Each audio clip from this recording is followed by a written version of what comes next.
quien está dando pie al Congreso. Doña Ana Margarita Abaunza, por favor, si nos acompaña. Micrófono encendido, acá se encuentra y la puedo ver. Buenas Muchísimas tardes, gracias. ¿cómo está? Buenos días, es un honor para mí presentarles a los integrantes de la mesa número 2, que va a tratar sobre la lucha contra la impunidad y los tiempos de la justicia universal.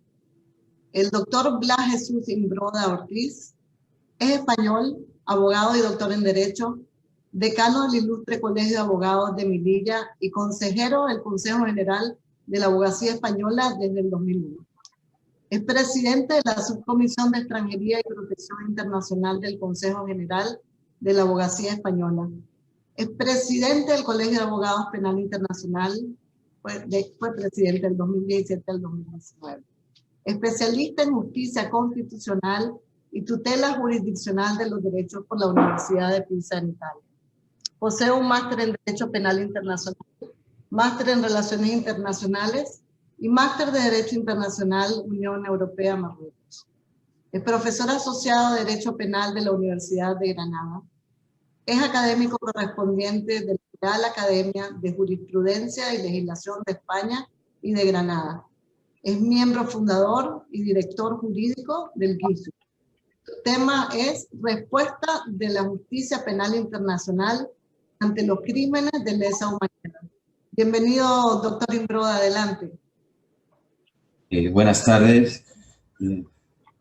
Muchas gracias, Ana Margarita, por tu cariñosa presentación y quiero agradecer también a la universidad que haya acogido, a la Universidad Pedro de Valdivia que haya acogido a la organización de este Congreso Mundial.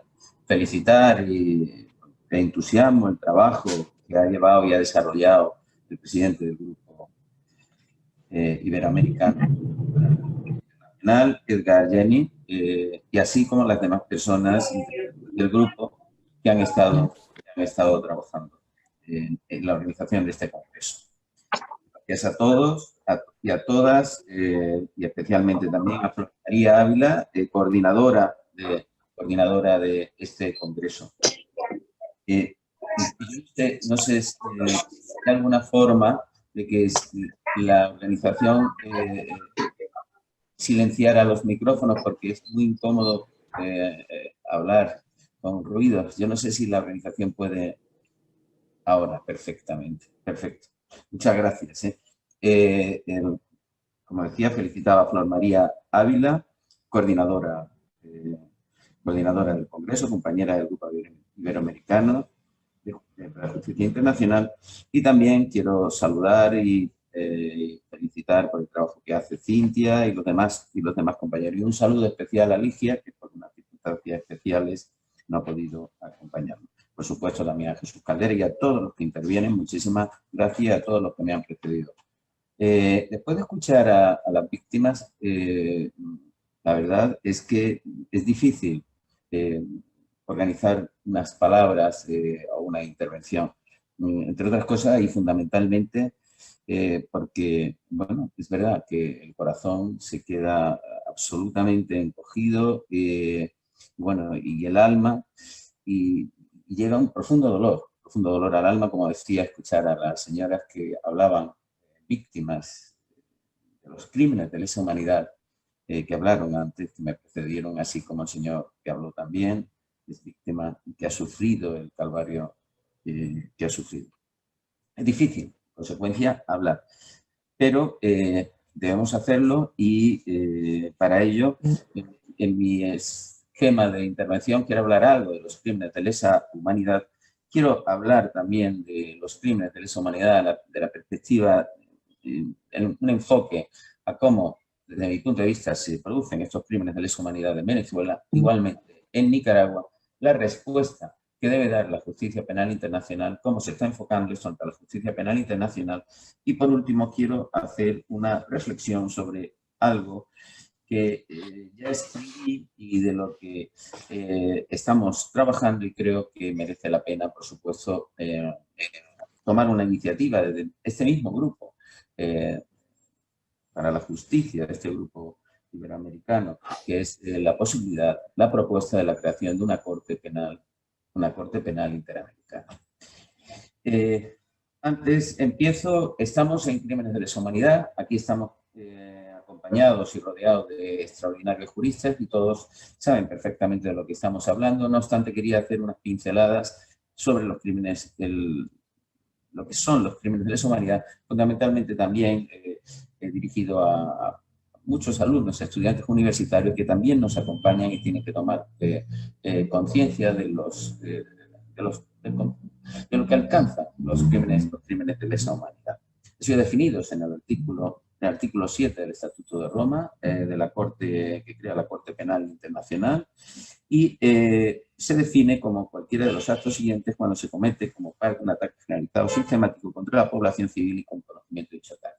Es decir, enfoquemos desde el primer momento ante qué nos encontramos. Nos encontramos ante ataques generalizados y sistemáticos contra la población civil desde los aparatos del poder o con conocimiento y consentimiento de los aparatos del poder. Ataque generalizado y sistemático contra la población civil, que luego se traducen en actos concretos, como son asesinatos, como son detenciones arbitrarias, torturas, persecuciones, actos inhumanos y degradantes, etcétera, etcétera. Un elenco amplio de actos en los que puede concurrir, se pueden producir luego ya y concretar los crímenes de lesa humanidad. A diferencia del crimen de genocidio, que como sabemos todos son actos que vienen descritos en el artículo 6 del Estatuto de Roma, y el crimen de genocidio lo que tiene la finalidad, se perpetran con la intención de destruir total o parcialmente un grupo nacional, étnico, racial o religioso como tal. Y para eso pues, se produce la matanza de sus miembros del grupo o mediante destinar a impedir el nacimiento de los miembros en el seno del grupo. Es decir, destrucción de grupo nacional, étnico, racial o religioso. Esa es la intencionalidad y la diferencia. El crimen de lesa humanidad, en consecuencia, o crimen contra la humanidad, que es conocido, como decía, consistirá en ese ataque generalista y sistemático contra la población civil desde los aparatos del poder o con conocimiento de ellos. Y lo integran, el crimen de lesa humanidad, el elemento de contexto, que es esencial, que es eso, que es la nota diferenciadora de este crimen con las conductas, con otras conductas criminales y se describe como lo exponía anteriormente, en ese ataque generalizado o sistemático contra la población civil. En una sentencia, en el caso de Cunara, en el Tribunal de la Yugoslavia, se decía que el adjetivo generalizado connota la naturaleza a gran escala del ataque y la cantidad de las víctimas. Y se decía en otra sentencia, en otro extracto, en este caso, en el caso de la Fiscalía contra Bagilishema, que es criminal, vamos a decirlo así, por el que fue juzgado en el crimen ad hoc internacional penal creado para juzgar los crímenes en Ruanda, y se decía que se declaraba que un ataque sistemático precisaba la existencia de una pauta o un plan metódico.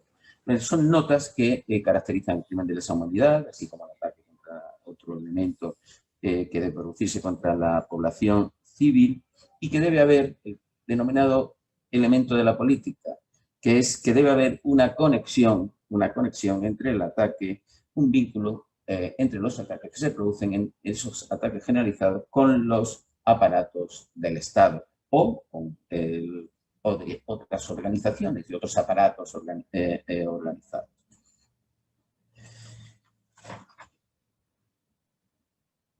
Los crímenes de lesa humanidad que hemos centrado son los crímenes de lesa humanidad, y siempre hablamos y lo hemos diferenciado de los crímenes de genocidio. Los crímenes de lesa humanidad, yo siempre lo he dicho y además, desde mi punto de vista es así, son inherentes a las dictaduras de corte tiránico. Es decir, entendiendo además por tales dictaduras las que carecen del menor respeto a los más mínimos derechos de los ciudadanos, anteponiendo el sacrificio de los derechos de los ciudadanos, incluido el respeto a la vida, se antepone ante el menor riesgo de perder el poder. Para ello, desde los aparatos del Estado se ataca de forma generalizada en estas dictaduras tiránicas, de forma generalizada y sistemática a la población, reprimiendo permanentemente cualquier contestación que ponga en riesgo la permanencia en el poder y cometiendo para ello asesinatos, torturas, detenciones arbitrarias, persecuciones de toda índole, entre otros muchos actos criminales, actos singulares que definen también el crimen de lesa humanidad. En el caso de Venezuela concurre la doble modalidad, no es un ataque generalizado o sistemático, es un ataque generalizado y sistemático. No se tratan de actos individuales, es decir, no es un crimen de lesa humanidad si un régimen comete un asesinato como tal. Individual sería un crimen de asesinato que sería juzgado como tal crimen de asesinato y sería juzgado el autor o los autores, aunque estén en el poder.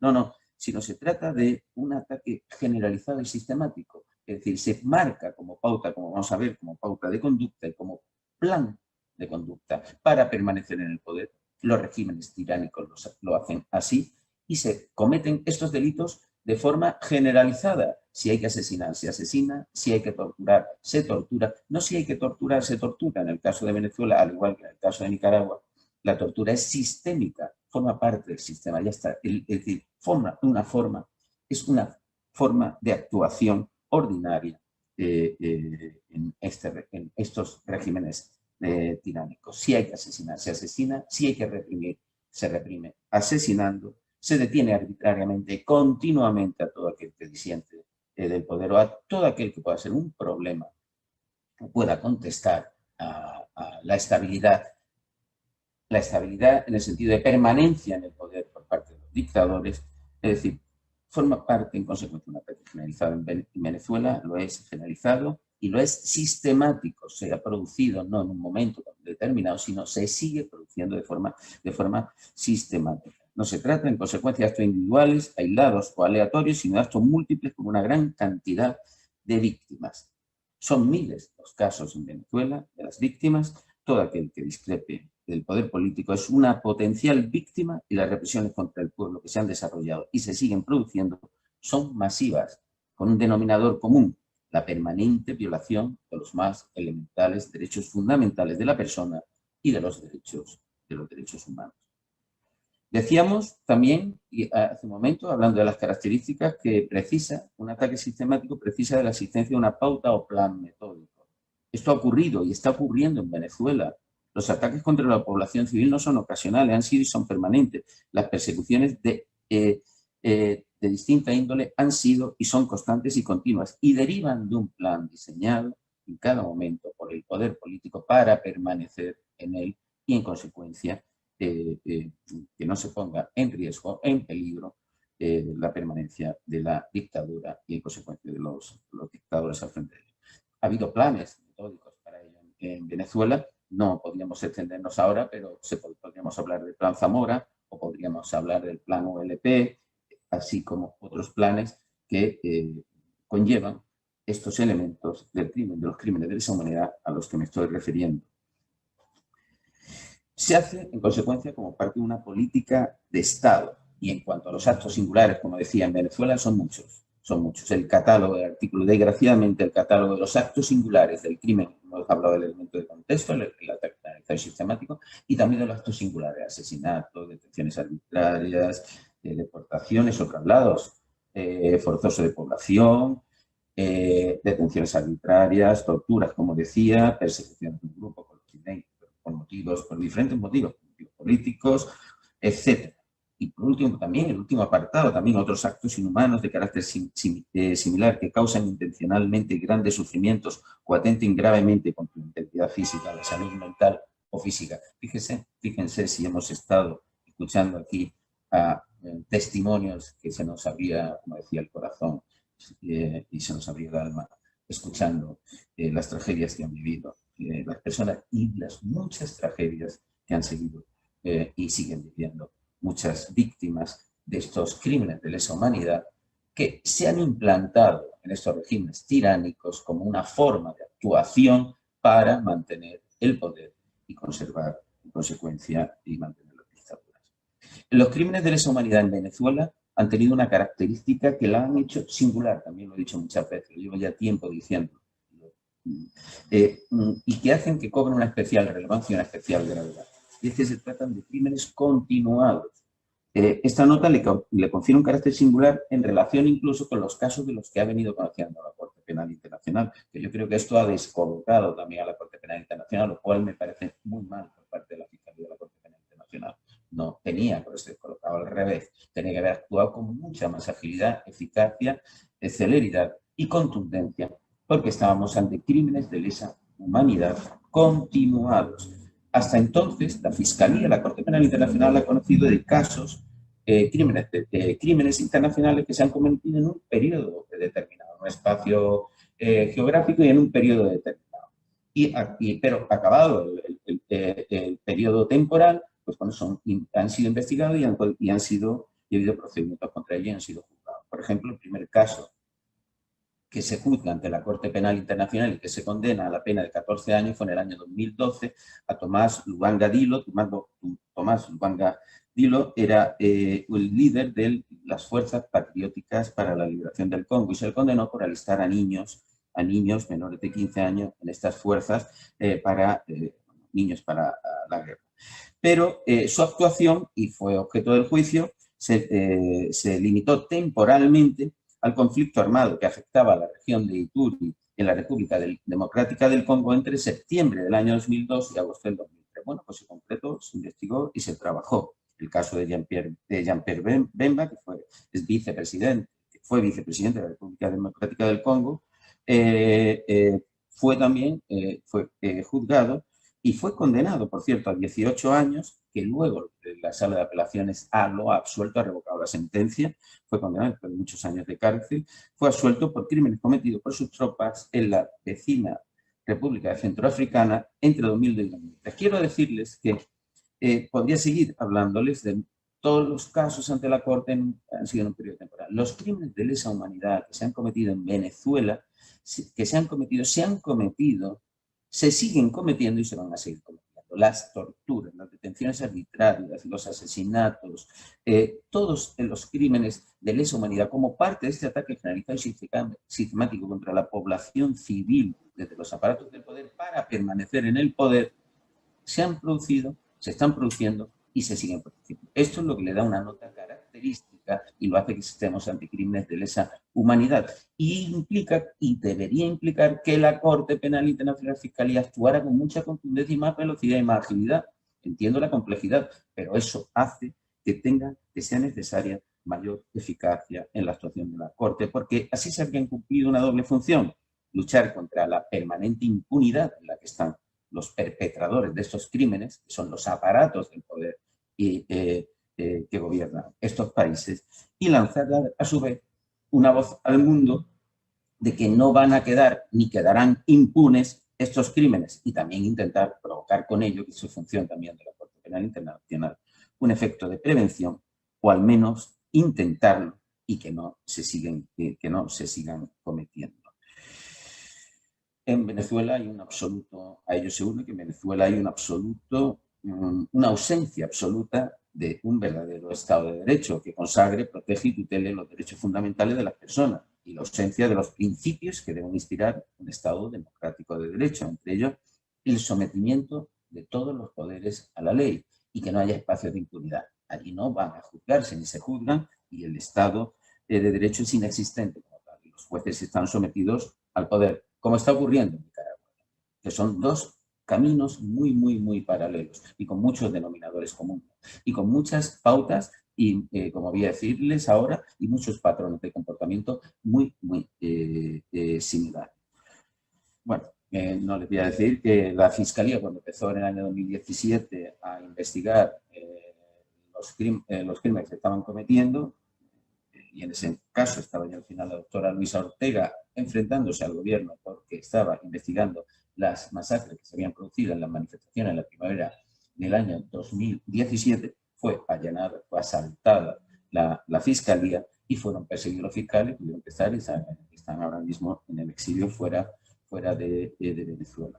Igualmente ha pasado con los magistrados del Tribunal Supremo que han tenido que salir y están en el exilio. Con todo ello, ¿qué es lo que pretende? De un lado, ¿qué se pretende por parte de Venezuela? Pues de un lado, que todos los aparatos del Estado, incluido el judicial y la Fiscalía, encubran, apoyen y faciliten la represión que en todos los órdenes lleva a cabo el poder político. Y de otra, por supuesto, persigue la impunidad de los perpetradores e inductores de estos crímenes. En el caso de Nicaragua, podemos apreciar los mismos patrones de comportamiento, las mismas pautas de actuación.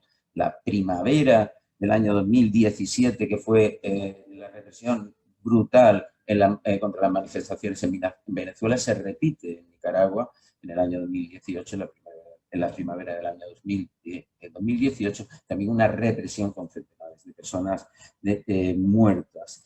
Las actuaciones de las fuerzas paramilitares, las mismas pautas de comportamiento, los mismos patrones, las fuerzas paramilitares también asesinando al pueblo. Las detenciones arbitrarias sin la menor garantía judicial se producen en Nicaragua. La tortura sistémica como política del Estado también se produce.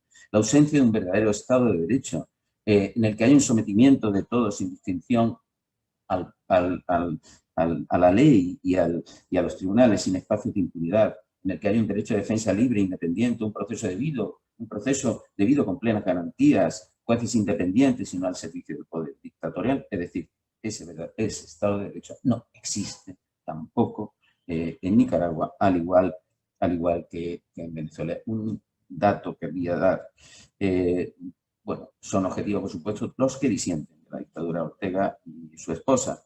Y un dato que quería dar también, llamar la atención aquí, considero muy importante, la situación de los presos políticos, llamados por la oposición secuestrados, porque fueron secuestrados, presos políticos en Nicaragua, que están hacinados en las cárceles en unas condiciones higiénicas y de seguridad nulas, absolutamente nulas, y todo ello además en un momento con una pandemia y una epidemia terrible del coronavirus, y que están sin el menor cuidado y sin la menor atención.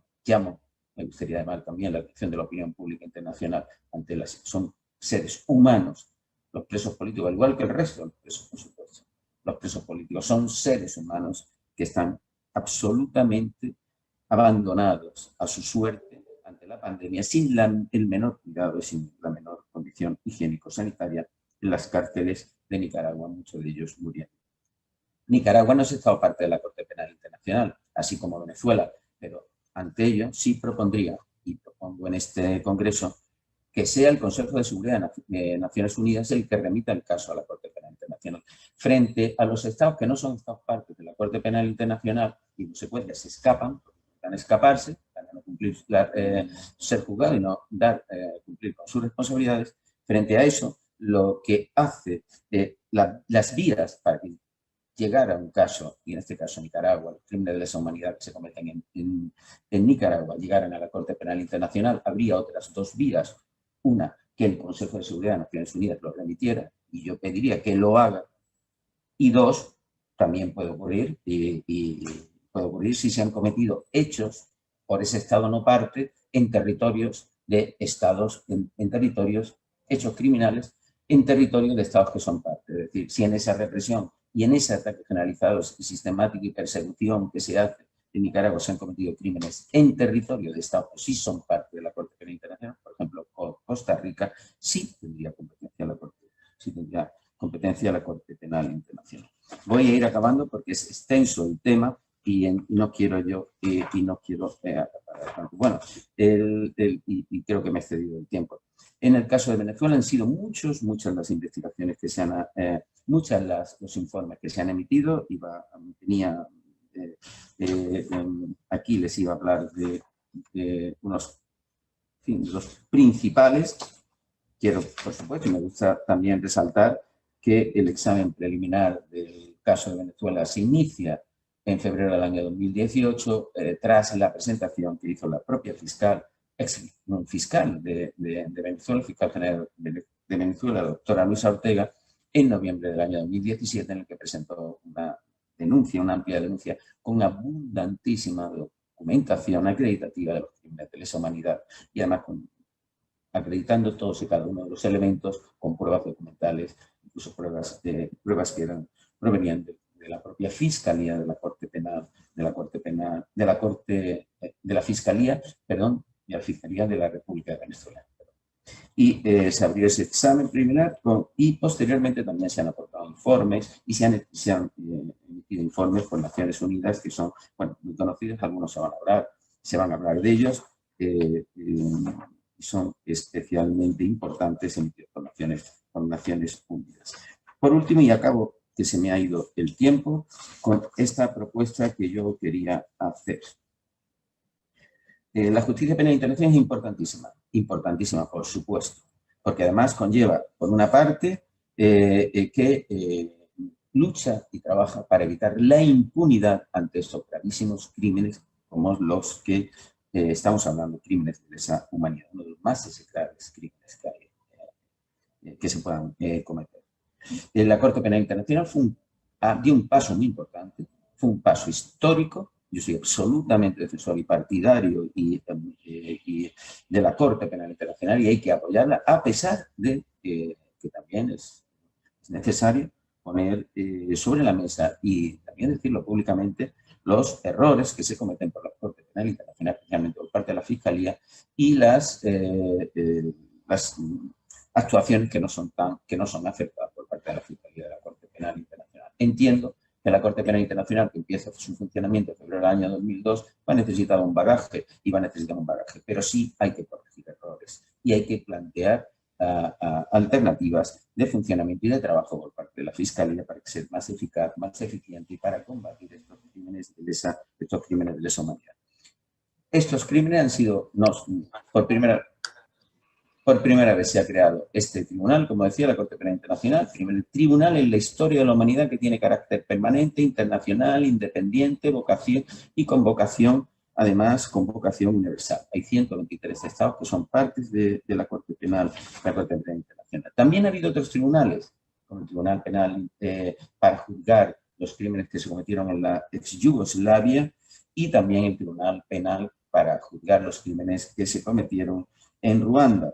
Y hay otros tribunales, y ahí ha habido también otros tribunales híbridos, como el Tribunal Especial para el Líbano, el Tribunal de Camboya, híbridos que son mixtos, mitad magistrados del país. Hola, Sebastián. Mitad magistrados de... Bien, ¿cómo vas? Me parece que Bernardo se ha dejado el teléfono abierto. Magistrados internacionales, magistrados. Ah, bueno, venga, yo es que estaba escuchando a Blasing Brother que está ahí interviniendo por el celular, entonces ya me conecto. ¿Lo mandaste por WhatsApp? Bueno.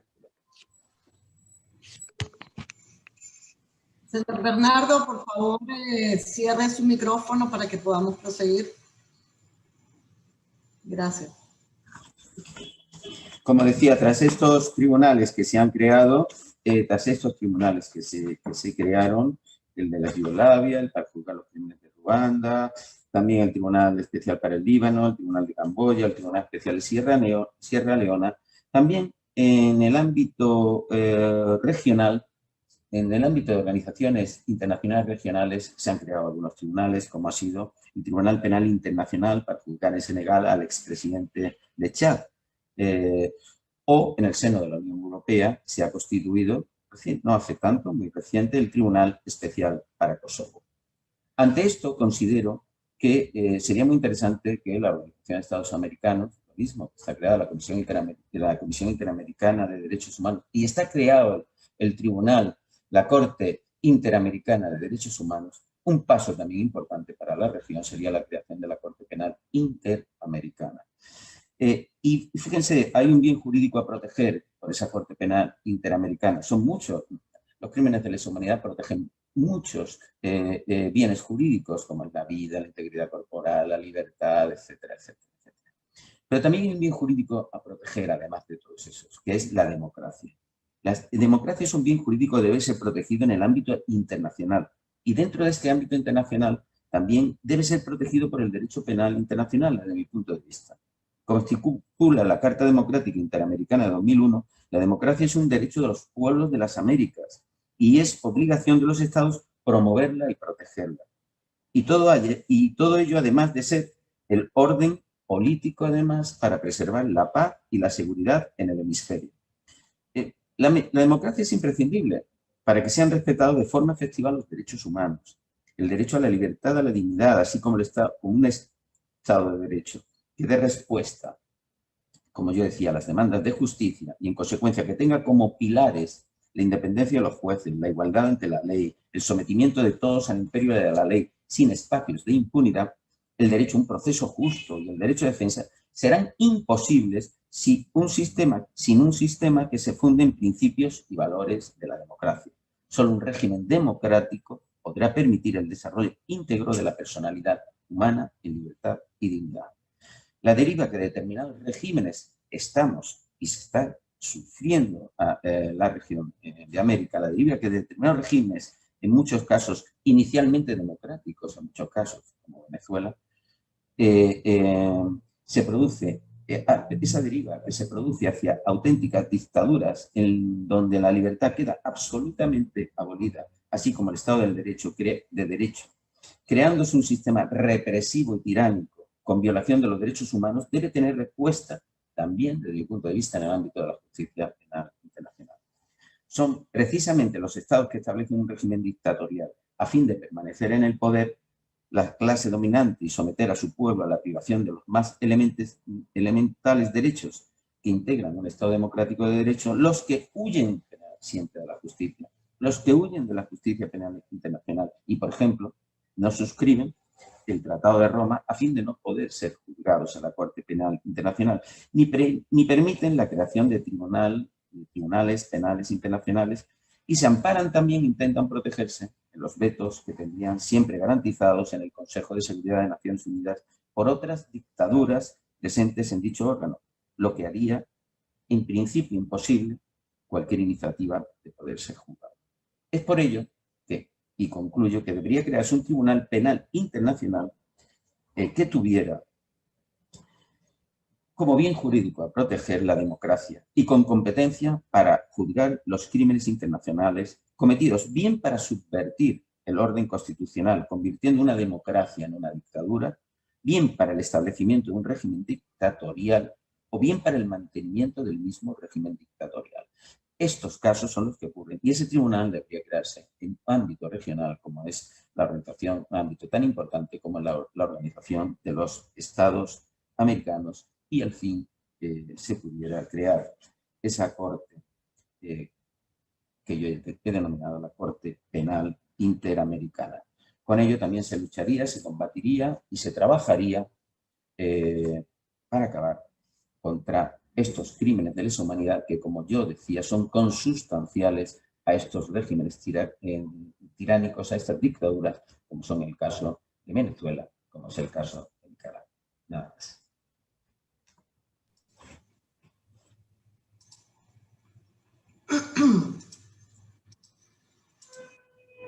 Muchísimas gracias, doctor Blas Jesús Imbroda, corazón de este grupo iberoamericano para la justicia internacional.